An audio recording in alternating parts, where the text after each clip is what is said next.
Не olsun be? Gidesin.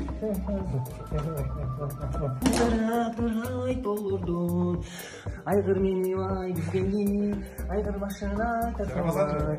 Ушул үйгө ай туш келди, ушул үйгө ай туш келди.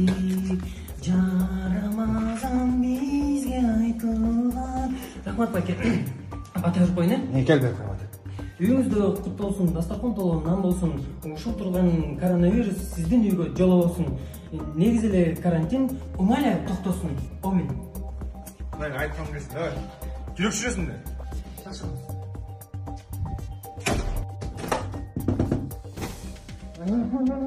Ne oldu?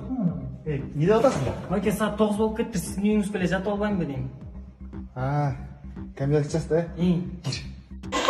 Туғандар, қыз сайқалы көңір бір туғансыңарбы деп көп сұрай береді.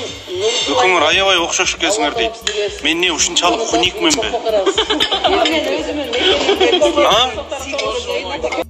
Көпчүлүк эле айымдар турмушка чыгып балалуу болгон соң өздөрүн карабай тыштап коет. Алардын катарын биздин белгилүү ырчы айымыбыз Асель Кадырбекова дагы толуктаганы турат окшойт. Анткени акыркы убакта өзүнүн Instagram баракчасына макияжсыз, прическасыз, ошондой эле эң башкысы жасалма кирпиксиз сүрөттөрүн жана видеолорун байма-бай жүктөп баштады.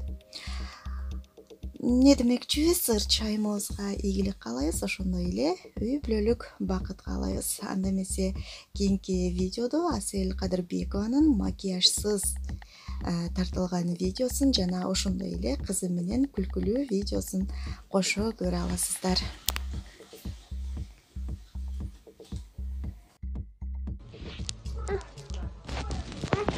Что?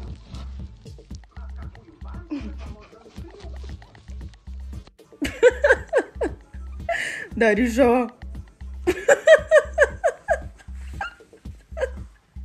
Дарья.